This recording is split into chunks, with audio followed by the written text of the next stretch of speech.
Hi everyone.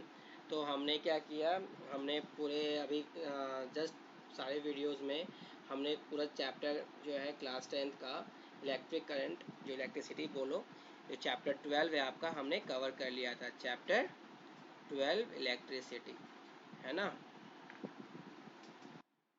तो इस video में हम लोग एक बहुत जल्दी से और तेज़ी से हम लोग पढ़ेंगे कि हमने क्या क्या पढ़ा पूरे इस वीडियो, इस पूरे लेक्चर में।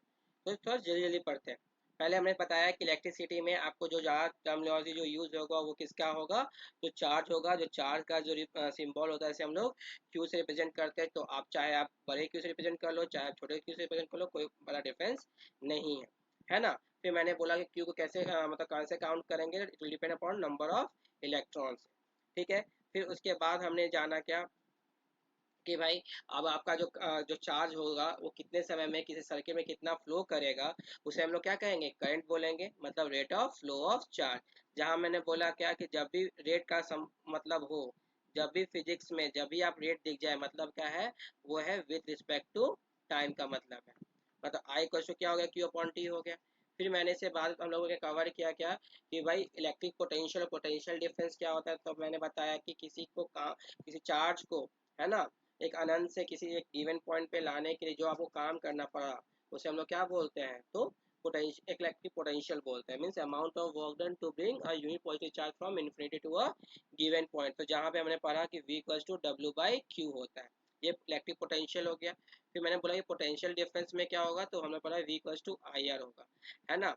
जहाँ पे हमने इसे ओम्स लॉ के बारे में भी पढ़ा था। भाई जाना क्या कि भाई इलेक्ट्रिक पोटेंशियल पोटेंशियल डिफरेंस में अंतर क्या है। तो बस इतना ही अंतर है क्या, एक होता है अननोन सोर्स से गिवन सोर्स तक लाने में जो आपको काम करना पड़ा चार्ज को लाने में, और एक होता है क्या कि चार्ज को एक नोन से दूसरे नोन पॉइंट तक ले जाने में जो आपको काम करना पड़ा। ये हो गया आपका V इक्वल्स टू आई, जो कि ओम्स लॉ में हम लोग पढ़े थे। फिर जब हम लोग ओम्स लॉ खत्म हो गया, जब हमारा रेजिस्टेंस है, जब कॉन्सेप्ट यहाँ पे आया, तो हमने फिर जाना कि भाई रेजिस्टेंस जो होता है वो किस पे डिपेंड करता है, तो लेंथ ऑफ कंडक्टर पे और एरिया ऑफ ऑफ वायर पे। तो इसको हमने फिर कंबाइन इक्वेशन बनाया था, जिसमें हमने कहा था R equal to rho L by A, जहाँ पे रो आपका क्या है, स्पेसिफिक रेजिस्टेंस है। इसको हम लोग रेसिस्टिविटी भी बोलते हैं, और इसका ऐसा जो होता है हमारा ओम मीटर होता है। फिर हमने इसे बोला कि रेजिस्टेंस को हम लोग कंबाइन करके हम लोग आर इक्विवेलेंट निकाला था। जब सीरीज में होगा तो आर इक्विवेलेंट क्या हो जाएगा, R1 plus R2 plus R3। कब, जब ये सीरीज में रहेगा तो तब।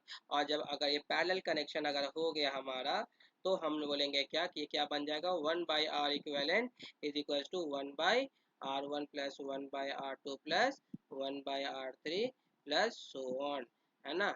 ये हमने पढ़ा था।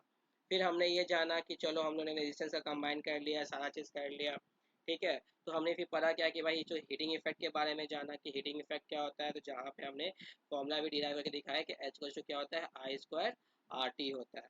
फिर हमने ये भी जाना कि हीटिंग इफेक्ट के बाद कि पावर क्या होता है। तो पावर कुछ और नहीं, work done per unit time, rate of doing work को हम लोग क्या करते हैं लेमन लैंग्वेज में, तो वर्क डन पर टाइम हम लोग क्या बोलते हैं, पावर बोलते हैं। डब्ल्यू क्या होता है, तो वी इंटू क्यू होता है आपको, तो हम क्या कर सकते हैं हम लोग, V into Q by T, मतलब क्या हो जाएगा आपका वी इंटू वाई बन जाएगा। फिर यही आपका वी स्क्वायर बाई आर हो जाएगा, या फिर आपका यही आपका वी स्क्वायर बाई आर हो जाएगा, या फिर आपका इसको हम लोग बोल सकते हैं आई स्क्वायर इंटू आर। ये हमने सारा फॉर्मूलाज देख लिया। इतना ही फॉर्मूला बस हमें यूज़ करना है सारे में।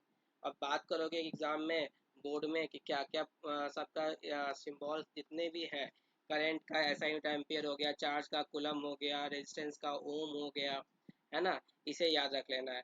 फिर हाँ, क्या क्या आपका ये पूछेगा, तो पूछेगा डिफाइन 1 एम्पियर, है ना, डिफाइन 1 एम्पियर डिफाइन करो, 1 वोल्ट डिफाइन करो, 1 ओम डिफाइन करो, 1 ओम मीटर डिफाइन करो, है ना। या फिर बोलेगा 1 वॉट डिफाइन करो, या बोलेगा 1 वॉट, है ना, 1 वॉट आवर डिफाइन करो। मन किया तो पूछेगा 1 किलो वॉट आवर डिफाइन करो, है ना। ये कुछ भी आपसे रिलेटेड पूछ देता है। मैंने बोला कि जब भी किसी वन से रिलेटेड कुछ भी सवाल पूछेगा, आप उसके रिलेटेड जो भी फॉर्मूला उसको लिख लेना और उसको अपने वर्ड्स में कन्वर्ट कर लेना, है ना। और सर्किट का फिर हम लोग सर्किट डायग्राम में जब पढ़े, जहाँ पे क्लोज सर्किट के बारे में सारा चीज़ हमने कवर किया। बस इतना ही हमारा जो है करंट में पढ़ना है, ठीक है। बाकी फिर हम लोग करेंगे नेक्स्ट क्लास में, हम लोग सारे क्वेश्चंस लगा लेंगे, फिर इसके रिलेटेड हम सारी चीज़ देखेंगे। Thank you everyone.